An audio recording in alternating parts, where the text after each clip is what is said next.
Uma teoria diz que as bactérias primitivas chegaram no planeta Terra por um meteoro vindas do espaço.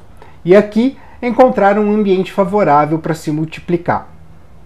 Multiplicaram tanto, evoluíram e aí deram origem a todo esse aspecto da vida que nós temos no planeta. É hora de voltar a falar das bactérias, os representantes do reino Monera, aqui no Renologia, dando continuidade ao eixo temático de pandemias. Hoje vamos tratar da sua nutrição, respiração, metabolismo e reprodução. Quando falamos de nutrição bacteriana, nós dividimos o reino Monera em dois grandes grupos. O primeiro, dos seres autótrofos, as bactérias autótrofas, ou seja, aquelas que produzem o seu próprio alimento. O segundo, das bactérias heterótrofas, aquelas que buscam o seu alimento no meio em que estão inseridas.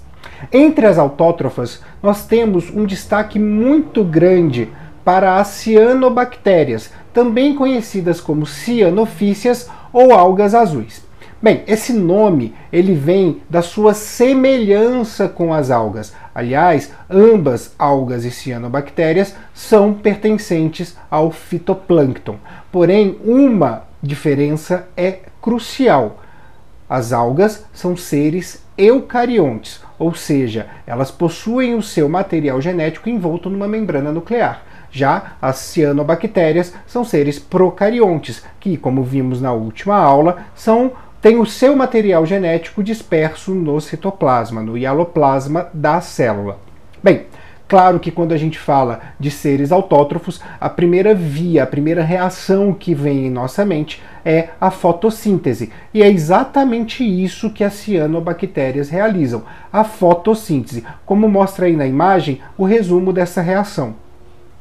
Para a reação de fotossíntese ocorrer, nós precisamos de três fatores presentes: gás carbônico, água e luz, energia luminosa. No momento em que a energia luminosa ela incide na célula da cianobactéria, ela vai ativar determinados pigmentos que estão presentes em pequenos pacotinhos formados pela membrana plasmática, que nós chamamos de lamelas, e esses pigmentos vão absorver a luz e dar início a essa reação.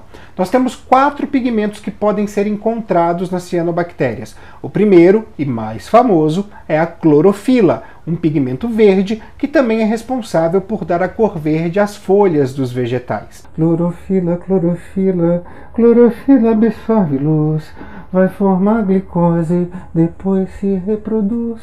Os outros 3 pigmentos são os carotenoides, que têm coloração amarela, as ficocianinas, que têm coloração azul, e as ficoeritrinas, que têm coloração vermelha. Feito isso, ativado esse pigmento, iniciada a reação, nós vamos para cada 6 moléculas de gás carbônico e 6 moléculas de água absorver a energia da luz e formar glicose e 6 moléculas de oxigênio. Essa é o resumo da reação de fotossíntese.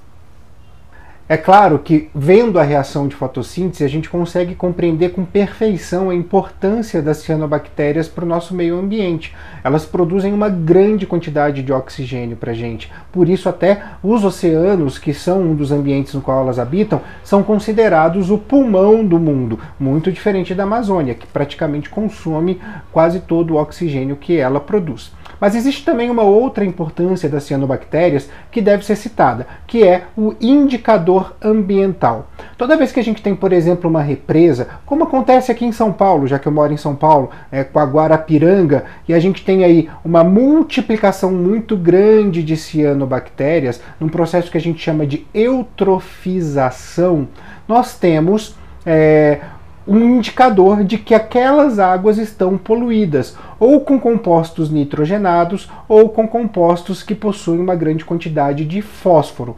E além disso, quando as cianobactérias fazem parte desse processo de eutrofização, elas costumam produzir toxinas, e essas toxinas vão para a água que a gente consome, no caso, por exemplo, de uma represa como eu citei, a Guarapiranga.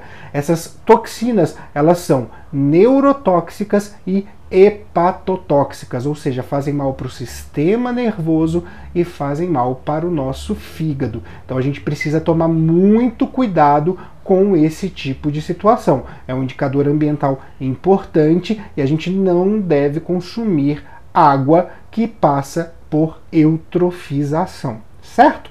Bem, não só as cianobactérias fazem parte do grupo das bactérias autótrofas. Existem também bactérias que realizam um outro processo, que é o processo da quimiossíntese.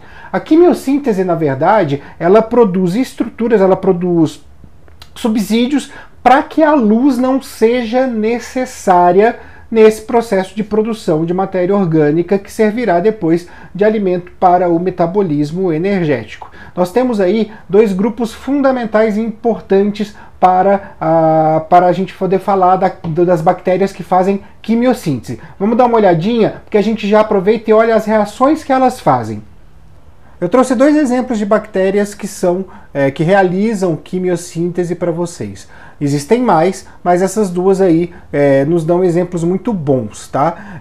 As sulfobactérias, que vão trabalhar reações com o enxofre, e aí no caso vão pegar o sulfeto de hidrogênio numa reação com o oxigênio, vão produzir água, enxofre e liberar energia.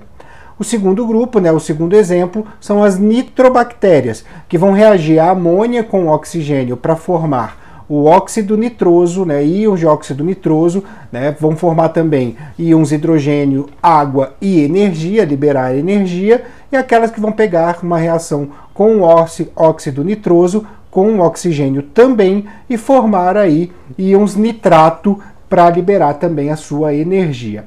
Essa energia, quando ela é liberada, ela vai ser captada por um grupo de enzimas, e essas enzimas vão formar glicose, vão formar a matéria orgânica, vão formar compostos orgânicos baseados na mesma reação que nós temos na fotossíntese, ou seja, pegar gás carbônico, água, formar aí uma molécula de glicose e liberar oxigênio. Tá? Essas bactérias que são quimiosintetizantes, elas geralmente estão inseridas em ambientes que não possuem luminosidade, e por esse motivo elas são importantes para essa produção de oxigênio e fazem a quimiossíntese para obtenção de matéria orgânica de glicose para poder jogar no seu metabolismo energético depois, certo? Bem, existem reações também de quimiossíntese com ferro, com metano e por aí vai. Então a gente tem aí um grupo bem importante de bactérias autótrofas, que são essas quimiosintetizantes.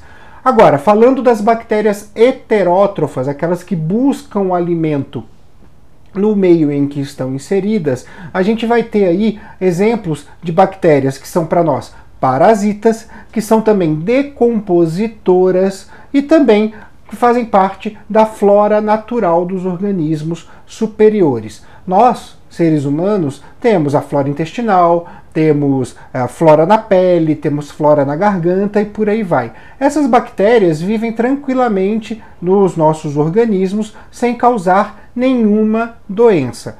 Porém, e aí eu digo, porém, quando a gente tem uma situação adversa para elas, o que geralmente acontece quando nós temos um aumento do número de bactérias e aí a competição por alimento acaba se tornando algo bem forte naquela colônia da flora, bem, a gente vai ter aí essas bactérias podendo sim causar doença de maneira oportunista. Então, nem toda bactéria que está na flora é simplesmente assim, tranquilinha, bonitinha, fofinha. Quando elas estão em situações adversas, quando nós levamos a ela uma situação adversa, realmente elas vão se tornar bactérias parasitas, certo? Bem, essas bactérias elas são muito estudadas e fazem parte de uma série de diversos exames laboratoriais. Inclusive, a gente precisa, às vezes, identificar as bactérias que estão causando uma determinada infecção na gente. Como a gente está falando de pandemia, a gente precisa falar desse quadro de doença. E aí, para a gente poder estudar essas bactérias, a gente costuma cultivá-las in vitro, ou seja, cultivá-las de maneira artificial. Como que a gente faz isso? A gente recolhe uma amostra dessas bactérias. Por exemplo, se eu tiver com uma infecção de garganta, a gente pega um cotonete grande chamado suave, raspa a garganta com esse cotonetão, com o suave, e depois a gente vai aplicar aquele material recolhido em um meio de cultura. Esse meio de cultura ele pode ser de duas maneiras. Ele pode ser líquido ou ele pode ser sólido. Tá? Quando a gente trabalha meio de cultura, a gente sempre coloca na composição dele uma gelatina natural que é retirada das algas, que se chama agar. Tá? Então vamos dar uma olhadinha nessa imagem que a gente tem um exemplo bom de um meio de cultura líquido e um meio de cultura sólido. O meio de cultura líquido, como a gente pode observar, ele geralmente fica em tubos de ensaio e aí a gente introduz o material contaminado, as bactérias que foram recolhidas lá, e elas vão formar aí suas colônias. A gente vai falar de respiração daqui a pouco. Quanto mais próxima da superfície que a gente tem o crescimento de colônias, maior a dependência do oxigênio ou a possibilidade de uso do oxigênio para essas bactérias que estão sendo estudadas. Já o meio de cultura sólido geralmente vem mesmo sendo utilizado para bactérias que usam oxigênio sem nenhum problema. A gente esfrega e aí as colônias bacterianas acabam crescendo, como a gente pode ver aí na nossa imagem de exemplo, certo? Uma coisa importante a falar sobre o meio de cultura. Ele pode ser utilizado num exame laboratorial de várias maneiras diferentes. O primeiro, para a gente poder promover crescimento bacteriano e depois identificar quantas colônias diferentes nós temos e aí encontrar aquela que causa a doença. Esse é um meio que a gente chama, que é geral, diretamente da amostra. A gente pode fazer meios que são seletivos. Esses meios seletivos, eles vão pegar uma daquelas colônias que cresceu naquele meio que foi cultivado de uma amostra, uma daquelas colônias específicas, e aí vão passar para um outro meio de cultura. E se a gente sabe que bactéria que a gente está trabalhando, a gente pode simplesmente compor este meio com substâncias que fazem parte da exigência nutricional daquela bactéria, por exemplo. Tá? Outras coisas que a gente pode acrescentar no meio são substâncias como soluções tampão, para evitar alteração de pH por produção de toxinas, ou então identificadores metabólicos, ou seja, são substâncias que reagem e mudam de cor de acordo com uma toxina que pode estar sendo produzida, ou nenhuma toxina, um metabólito que a bactéria produz e libera diretamente no meio, libera diretamente no ambiente, certo? Bem, os meios de cultura para serem desenvolvidos, eles também precisam de fatores físico-químicos. Esses fatores são o pH ideal, a quantidade de água, a umidade do meio, eles precisam também de oxigênio ou não, quando a gente fala de bactérias anaeróbias, a gente precisa fazer meios que o oxigênio não penetre, não tenha como ter contato com aquelas colônias que são produzidas, e por aí vai, tá? Essa é a forma que a gente cultiva as bactérias em laboratório, e é extremamente importante para a gente poder fazer diagnósticos bacterianos. É a hora então de falar da respiração das bactérias. Quando a gente fala de respiração bacteriana, na verdade a gente está falando do uso do oxigênio no metabolismo bacteriano. É basicamente isso. A bactéria, como é um ser unicelular, ela não vai ter, como nós temos, um pulmão e uma estrutura complexa de captação e transporte de oxigênio. Nós temos dois grupos de bactérias referentes à respiração celular dessa bactéria. O primeiro grupo é o grupo das aeróbias. As aeróbias, elas podem ser aeróbias estritas, ou seja, elas precisam do oxigênio de qualquer jeito para poder fazer as suas reações, para poder gerar a sua energia e tudo mais. Temos as bactérias que a gente chama de microaerófilas, elas precisam de uma quantidade pequena de oxigênio, mas assim mesmo precisam do oxigênio para suas reações metabólicas. Nós temos aquelas que são as aeróbias facultativas que precisam de oxigênio se ele tiver. Porque se não tiver, elas se viram muito bem, obrigado, e as bactérias acabam promovendo o crescimento de colônia mesmo na ausência do oxigênio. E aquelas que a gente chama de tolerantes, né? Aerotolerantes. Essas bactérias, elas não precisam do oxigênio, elas não usam oxigênio, porém o oxigênio não faz mal a elas. Ou seja, se tiver presente oxigênio no ambiente, elas não vão utilizar, elas não vão captar esse oxigênio, mas também o oxigênio não vai fazer mal nenhum a elas. Já as bactérias anaeróbias, quando a gente fala de uma bactéria anaeróbia, ela só não precisa do oxigênio para fazer as suas reações, como ela também é vulnerável à presença do oxigênio. Então, se a gente tiver um meio de cultura que tem oxigênio em contato e nós estamos cultivando bactérias anaeróbias, automaticamente a gente não vai ter crescimento bacteriano. Agora, o oxigênio, se você já estudou um pouquinho de citologia, se lembra lá do teu professor falando das reações do metabolismo, principalmente quando a gente começa a falar da mitocôndria, a gente vai entender que o oxigênio ele é fundamental na produção de energia, na produção de ATP dos organismos que o utilizam assim. Então, chegou a hora da gente poder discutir um pouco o metabolismo bacteriano. Vamos lá?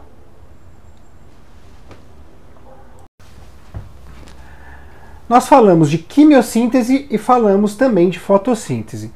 O produto dessas duas reações é principalmente a glicose, que é um composto orgânico de 6 carbonos. Por que ele é tão importante? Porque a glicose é o principal combustível da célula, é a principal molécula orgânica que a célula vai oxidar para poder obter energia na forma de adenosina trifosfato, o ATP. A primeira reação que a gente tem no metabolismo bacteriano, no metabolismo energético bacteriano, é exatamente a mesma reação que nós temos no nosso organismo, chamada de via glicolítica ou glicólise. O que nós vamos fazer nesta reação? Nós vamos pegar a glicose e, por uma sequência de reações químicas mediadas por enzimas, nós vamos quebrá-la em 2 moléculas de 3 carbonos, que são os piruvatos ou ácidos pirúvicos. No momento em que a gente forma o piruvato pela quebra da glicose, a gente vai ter aí uma série de caminhos diferentes que o metabolismo bacteriano pode seguir, que vai depender da presença de oxigênio, da ausência, ou da sua ausência, e também do conjunto de enzimas que aquela bactéria consegue produzir a partir do seu DNA. Então vamos dar uma olhadinha nesse quadro, que ele resume bem esses caminhos para a gente. O primeiro caminho que a gente vai pegar, que é um caminho que depende da presença do oxigênio, ou seja, um metabolismo aeróbio, é tirar dessa molécula de piruvato uma molécula de gás carbônico e à coenzima A, formando uma molécula de acetil-CoA. O acetil-CoA ele vai entrar no ciclo de Krebs exatamente da mesma maneira que a glicose que a gente quebra, transforma em piruvato, entra nas nossas células. A diferença aqui é que nós não vamos fazer isso no interior da mitocôndria, nós vamos fazer isso por enzimas que estão na membrana plasmática da célula bacteriana. O ciclo de Krebs vai tirando dessas moléculas íons hidrogênio. Esses íons são captados por enzimas NAD e FAD, coenzimas NAD e FAD, e vão para a cadeia transportadora de elétrons, no qual o citocromo vai agir e vai produzir água e formar uma grande quantidade de moléculas de ATP, unindo fosfato inorgânico em adenosina difosfato, o ADP. Essas moléculas de ATP depois serão utilizadas para a liberação de energia nas funções celulares. Esse é o metabolismo aeróbio, que é exatamente igual a de todos os organismos superiores. A bactéria, porém, como nós temos aí aeróbias facultativas, nós temos aerotolerantes, temos bactérias anaeróbias, ela tem caminhos para obtenção de ATP que são diferentes do nosso metabolismo energético, diferente do metabolismo energético aeróbio. Quais são esses caminhos? Esses caminhos são a fermentação, os processos de fermentação. A gente tem aí 4 exemplos desses processos para vocês. O primeiro, que a gente vai começar pelo acetil-CoA, da formação do acetil-CoA. Então, o piruvato, da mesma maneira que o metabolismo aeróbio, vai se juntar com a coenzima A, vai liberar um gás carbônico e vai formar o acetil-CoA. E aí, dependendo das enzimas que a bactéria tem aí disponíveis, ele pode formar a partir do acetil-CoA o acetato ou o etanol, metabolismo alcoólico, metabolismo etílico. A fermentação etílica. Olha só que interessante, né? A fermentação etílica é utilizada, e ela não é realizada só por bactérias, mas ela é utilizada amplamente na indústria para poder obter o álcool. Então, é um processo que, para nós conhecê-lo e saber como utilizá-lo, é algo que foi fundamental para a questão do progresso, inclusive de combustíveis e bebidas e tudo mais, e também a obtenção de álcool para outras finalidades, certo? Voltando para a nossa figura, nós temos também processos de fermentação que partem direto do piruvato, ou seja, não formam acetil-CoA. Esses processos podem ser tanto a formação de lactato ou a formação de gás carbônico ou gás carbônico e gás hidrogênio molecular, que será eliminado no ambiente. Então, como a gente percebe, as bactérias elas possuem vias metabólicas diferentes de acordo com aquilo que tem de produção de enzima a partir do seu DNA e de acordo também com a sua tolerância e o seu uso do oxigênio, certo? Esse é o metabolismo energético das bactérias. Eu não vou aqui entrar em detalhes sobre cada etapa do ciclo de Krebs ou outras etapas da glicólise ou até mesmo outras etapas da fermentação. Por quê? Porque a nossa ideia é falar disso quando falarmos de nutrição. Aí eu vou ser um pouco mais específico em cada uma dessas vias metabólicas que nós estamos tratando aqui. Nosso assunto agora, nosso eixo temático é pandemias e por esse motivo a gente vai passar um pouco por cima desse tema, né, dos metabolismos bacterianos, mas é importante a gente ter essa ciência, tudo bem? Bem, para a gente poder encerrar hoje, vamos falar da reprodução bacteriana. As bactérias promovem crescimento das suas colônias, seu crescimento numérico, por divisão celular, certo? Não existe aquela história romântica do bactério que chega para a bactéria e fala: "E aí, gatinha, tá bem? Tudo ok? Eu acho que eu já te vi aqui por esse organismo. Será que a gente pode bater um papo? Eu posso, sei lá, te pagar uma glicose?" Não existe, não existe. Isso não existe, tá? Ela faz divisão celular. Como nós não temos, nesse caso, a produção das fibras do fuso, nós até falamos na última aula que os mesossomos eles acabam trabalhando como fuso, mas eles não fazem a fibra do fuso, nós não temos a mitose propriamente dita. Então nós chamamos esse processo de amitose. Vamos dar uma olhadinha como ele funciona. A gente tem o cromossomo circular, o cromossomo bacteriano, ele é captado pelo mesossomo. O mesossomo vai permitir, então, através de enzimas, que esse DNA seja duplicado e ele carrega esse DNA para os polos opostos daquela célula. No momento em que esse DNA se afasta, a gente tem uma septação da membrana plasmática e da parede celular, e aí a gente tem a divisão celular. Esse processo para as bactérias ele é muito rápido. A divisão celular bacteriana, todo esse processo de duplicação do DNA, de afastamento, do fechamento da membrana celular e da parede celular, funciona mais ou menos em 20 minutos. Por isso elas possuem um crescimento populacional muito, muito, muito grande. Tanto que assim, quando a gente cultiva uma bactéria em laboratório, em 48 horas a gente já tem um grande número de colônias que podem ser observadas. Mas uma coisa que é importante a gente falar, até para a sobrevivência das bactérias e a gente poder ter uma maior capacidade de adaptação, que isso é extremamente importante para qualquer ser vivo, é que a bactéria também tem estratégias para poder garantir a sua variabilidade genética. Vamos pensar bem. Quando a gente faz uma divisão celular, eu estou tendo nas duas células filhas exatamente o mesmo DNA. Então, se uma célula filha for frágil a uma determinada alteração ambiental ou uma determinada substância, a outra também será. E isso não é nenhuma vantagem para o processo de colonização, porque condições adversas e efeito de drogas a gente pode ter em qualquer momento. Tá? Para isso, então, as bactérias possuem determinadas estratégias. Uma das estratégias nós já inclusive conversamos, que é a questão do ciclo lisogênico do bacteriófago, que pode aí conferir determinadas informações à célula bacteriana por conta de um DNA viral que é colocado e aderido ao seu cromossomo circular.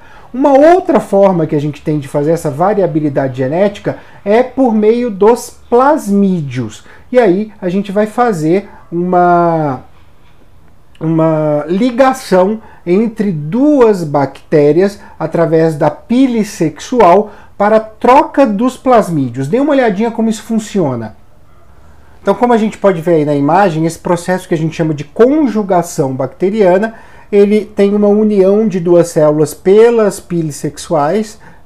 Então, uma célula que tem um determinado plasmídio, lembrando que o plasmídio é uma porção de DNA, então ele tem fita dupla, essas fitas elas se separam, uma fita vai para uma célula e a outra fica na célula original. Depois, enzimas vão simplesmente completar esta fita e a gente tem aí essa informação presente no plasmídio em duas células diferentes, que não necessariamente são células filhas da mesma bactéria. E uma coisa que é bem interessante a gente falar sobre isso é a questão da superbactéria. Esta é uma forma da gente obter uma superbactéria. Vamos supor que este plasmídio que está sendo trocado, ele garante aí para a bactéria resistência a uma determinada droga. Ou seja, essa bactéria ela tem esta informação, ela começa a se multiplicar por esta informação, e aquelas que não possuem essa informação, essa estratégia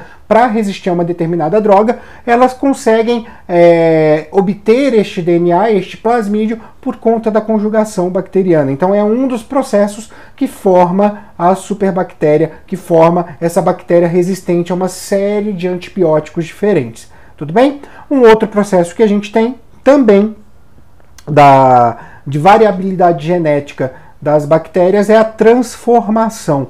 Como que isso funciona?